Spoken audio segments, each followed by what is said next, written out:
Sa ka na ngayon, Okay at na. parang in demand ka na, ang dami mo nang ginagawa ngayon, di ba? After nung... Kailangan ko lang mag-trending eh. Hindi, parang pasalamat pa rin ako dun sa mga, ano, sa mga haters. Kasi parang, because of them, dami kong talagang project na ginagawa. I'm doing 2 movies now with sa Netflix. Tapos may upcoming gagawin akong show with GMA. Meron akong show na gagawin with GMA. Tapos I'm busy doing mga racket sa labas, outside work. Yeah. So blessings yung mula din sa pagsasayaw. Yeah, sa ano, and then yung issue Stepping ni stone. Jojo. Stepping stone yung pagsayaw. So kahit maraming bashers, nagkaroon naman ng positive ano sa... Siguro, feeling ko yung generation kasi ngayon, feeling nila, Yes. hindi ako sanay sa mga, hindi ako sanay sa mga issue. 21 years na po ako sa showbiz, diba? So, hindi ako nasasaktan, hindi ako na-apektuhan sa mga yan. Pero thankful ako for them kasi, ayan, because of them, trending, tapos humingi yung issue, tapos humingi ulit yung pangalan, diba? Hindi ko naman siya sinasadya or what. Hindi ko yun goal talaga. Ang goal ko is magtrabaho talaga. Oo, nangyari lang talaga yung mga yan. Kaya na makinig yung utak ng tao eh. Di ba na-invite ka nga sa school, sa Las Environment, sa Lasal? Opo, guest speaker. Parang buong buhay ko, parang siguro mga pangalawang beses ko pa naging guest speaker ng seryoso. Graduation? Hindi po, parang may event sila eh, parang meron actual program sa school. So natutuwa naman ako kasi they trusted me to be their guest speaker. Tapos mukha naman minapulot sila sa mga sinabi ko. Pero Martin, the biggest question, ano talaga yung strategy ni Jojo? Friends lang talaga? Sinagot ko na yun. Nasagot na niya. Sabi ko kasi, pag sinabi ko naman na meron, mga tao, may sabihin. Pag sinabi ko naman wala, hindi pagkataka pa rin kayo, di ba? So, let's just keep it like that na lang. Para lang din meron pang parang mystery. Yes. So ngayon yung pagsama mo ngayon dito sa game na to, support Support kay Archie. Hindi. Sino nag-invite? Ako sinabi ako ng Archie. Ako hindi kasi wala naman ako talagang like, hindi ako exclusive to support any politician. Hindi nga ako butante. Pero, So active kaya sa mga ganyang celebrity Ako, basketball. So, anything that I can do to support my friends, I can. Malapit lang naman ako. okay. Si Ranger, ikaw ang nakilala kay Jojo? Hindi po. Sila pa yung hindi po. Pero hindi naman naapektuhan yung friendship nyo ni Rainier. Kasi yun ang sinasabi nila na... Nakita ko nga yung issue, di ba? Mga tao talaga, porque... Pero nag-uusap naman kayo ni Rainier. Opo naman. Ay, regarding that day. Hindi. Wala po siya. So, sino man yung nilabas ng issue na may selos or problema, si Raul yun. Si Raul yun. Kaya may gagawin kayong collab talaga ni Jojo? Aside doon sa duet mo?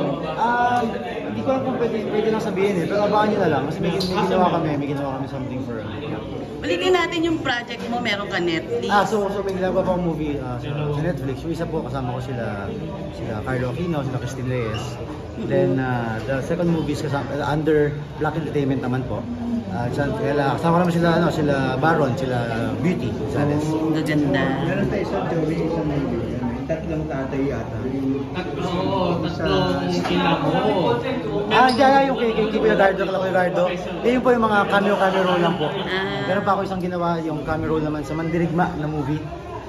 Yun naman po. Kasama namin sila basta. So abangan nyo. Sabi mo may show ka sa JP.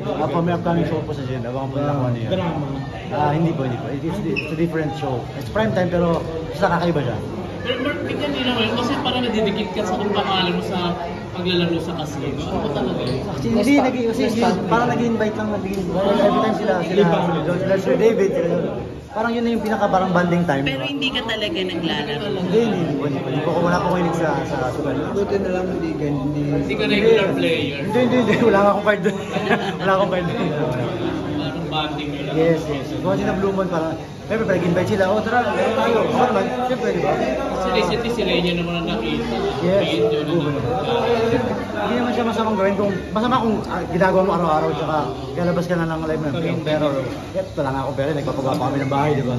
Kunin ko nga bahay mo, matatapos na ba? Doon na kami nag-stay ngayon, pero bumabalik pa kami sa projects. Kasi may hantay pa kami permit. Pero okay na. Kaya kami yung mga appliances, lilipat na lang ako ng mga damit na lang yung mga nililipat. Doon ako galing ngayon actually. Kailan yung blessing? Blessing tapos na. Tapos na. Nag-mini blessing na kami para din siyempre ma-bless. Pero yung grand?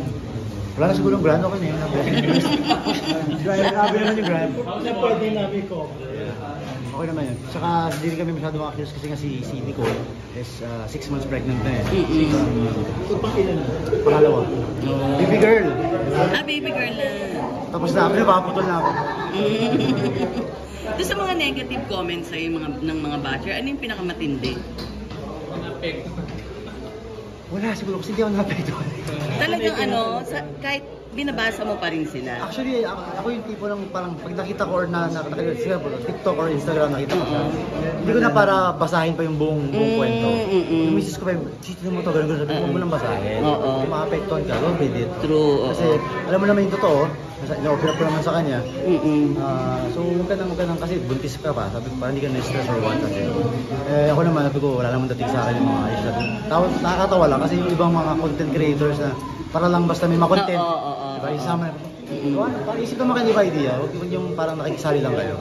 Pero okay sa'yo ito na parang laging sentro ng mga issue. Actually, di ba nanahimik na nga ako eh. Pero okay sa'yo ito nangyayari lang. Hindi sa'yo sabi ko okay, pero it's okay for my work. Diba? Pero like personally, syempre, basta ako naman, hindi na ako na-interview ng marami. Talagang hindi rin ako na-interview ng kahit na sino. Diba?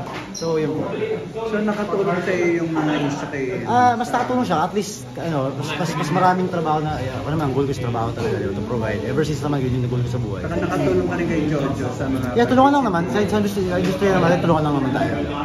Okay, thank you. Thank you po.